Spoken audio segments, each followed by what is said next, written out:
ఓకేనంద నమస్తే. So topic సరిగా ఏంటంటే మన సందీప్ కౌశల్ గారు తీసిన ఫిలిం ఊరు పేరు భైరవకోన. ఈ ఫిలిం కోసం నేను చాలా డేస్ నుంచి వెయిట్ చేశాను అండ్ ఇది ఒక థ్రిల్లర్ ఫ్యాంటసీ ఫిలిము. సో ఇది అందరికి నచ్చుతుందా నచ్చదా అండ్ దీని రివ్యూ అండ్ నాకు నచ్చిందా నచ్చలేదు అనేది ఈ వీడియోలో చెప్తాను. వీడియోని ఎండింగ్ వరకు చూడండి. సో నచ్చితే మీ ఫ్రెండ్స్కి షేర్ చేయండి.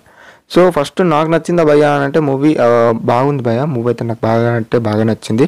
అంటే అందరికి నచ్చుతుందని నేనైతే చెప్పలేను, నా ఒపీనియన్లో అయితే నాకైతే బాగా అనిపించింది. అండ్ ఒక వన్ టైం వాచ్ ఫిలిం అన్నట్టు అనిపించింది. కానీ ఇక్కడ కొన్ని మైనస్ థింగ్స్ కూడా ఉన్నాయి. సో అవి కూడా మనం ఈ వీడియోలో ఫుల్గా మాట్లాడుకుందాం. వీడియోని ఎండింగ్ వరకు అయితే చూడండి. సో ఫస్ట్ స్టోరీ గురించి మాట్లాడుకుంటే భైరవకోన అనే విలేజ్ ఉంటుంది. సో ఆ విలేజ్లోకి వెళ్ళిన వారికి మళ్ళీ తిరిగి రావడం అనేది ఉండదు అనేది ఒక కాన్సెప్ట్ అయితే ఉంటుంది. సో బసవ ఇతను ఒక స్టంట్ మ్యాన్. సో ఇతను ఆ ఊర్లోకి వెళ్ళిన తర్వాత మరి ఏం జరిగింది, అసలు మళ్ళీ వచ్చాడా లేడా, సో ఇదంతా ఓవరాల్గా ఈ టైప్లో అయితే ఉంటుంది స్టోరీ. అండ్ మూవీ అనేది స్టార్ట్ అవ్వడం ఫస్ట్ హాఫ్లో కొంచెము కామెడీ సీన్స్తో కానీ లేకపోతే కొంచెం లాగ్ టైప్లో ఆ విధంగా ఎట్లయినా ఇంటరాక్షన్ అనేది కొంచెం ఉంటుంది కాబట్టి సో ఆ విధంగా అయితే ఉంది. ఫస్ట్ కామెడీ సీన్స్ గురించి మాట్లాడితే మన వినల్ కిషోర్తో వచ్చే కామెడీ సీన్స్ కొంచెం బాగా అనిపిస్తాయి. కానీ ఇవి అందరు కనెక్ట్ అయితే అని మాత్రం నేను అస్సలు చెప్పాను. ఫ్యూ పీపుల్స్ కనెక్ట్ కావచ్చు. సో ఈ విధంగా అయితే ఉంటుంది కామెడీ. అండ్ ఇక ప్రీ ఇంటర్వెల్ నుంచి అయితే మూవీ అనేది మనకు ఇంట్రెస్టింగ్ వేలో స్టార్ట్ అవుతుంది. అక్కడ నుంచి ఏదైనా కొత్తగా ఎక్స్పెక్ట్ చేస్తాం అన్నట్టు అనిపిస్తుంది. కానీ సెకండ్ హాఫ్లో అంతలా ఎక్స్పెక్ట్ చేయాల్సిన థింగ్స్ అన్నట్టు నాకైతే ఏమనిపించలేదు.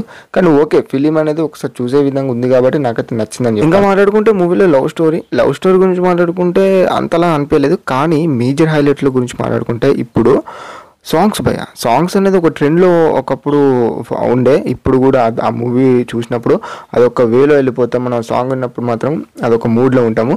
అది వేరే, సాంగ్స్ వేరే. అండ్ మూవీలో బీజిఎం స్కోర్ గురించి మాట్లాడుకుంటే ఓకే అనిపించింది. మరి అంతలా నాకు కనెక్ట్ కాలేకపోయింది. అండ్ ఇక స్టోరీ మాత్రం నిజం చెప్తున్నా major highlight in this movie. ఎందుకంటే స్టోరీ అనేది చాలా బాగుంది. కానీ దాని ఎగ్జిక్యూషన్ అనేది కొంచెము అటు ఇటు అనిపించింది.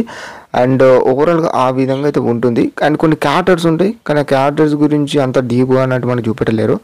అండ్ కొన్ని సీన్స్ అనేది కొంచెము అవి నాకు అంత నచ్చలే భయ్యా. అవి మీకు మూవీ చూస్తే అర్థమవుతుంది. ఓవరాల్గా ఈ విధంగా అయితే ఉంటుంది. క్లైమాక్స్ ఇంకొక ఎక్స్పెక్ట్ చేస్తాను, కానీ ఓకే ఒక నార్మల్ వేలో క్లైమాక్స్ అయితే ఎండ్ అవుతుంది. సో అందుకని నేను ఎందుకు చెప్తున్నానంటే నాకెందుకు నచ్చిందని చెప్తున్నానంటే సందీప్ కిషన్ గారి దాంట్లో ఇలాంటి ఫిలిం రావడం కొత్తది కాబట్టి సో నాకు సందీప్ కిషన్ గారి ఫిలింలో ఇది ఒక మంచి ఫిలిం అన్నట్టు అనిపించింది.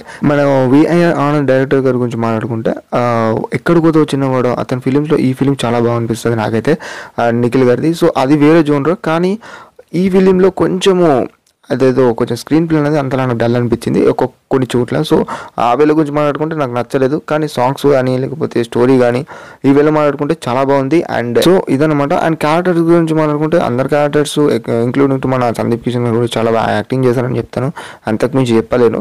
అండ్ ఇది ఫిలిం అనేది కొంతమందికి నచ్చవచ్చు, కొంతమందికి నచ్చకపోవచ్చు. కానీ నేను ఎంతో హోప్స్ పెట్టుకున్నా విరూపాక్ష వేలో ఉంటుంది అనుకున్నా, కానీ అంతలా లేకపోయినా ఓకే అన్న విధంగా అయితే ఉంది.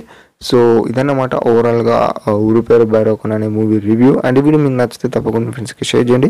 And that's it about the video guys. And మళ్ళీ మరిన్ని మంచిగా కలుసుకున్నాం. అందరికీ సెలవు, బాబాయ్, టాటా గైస్.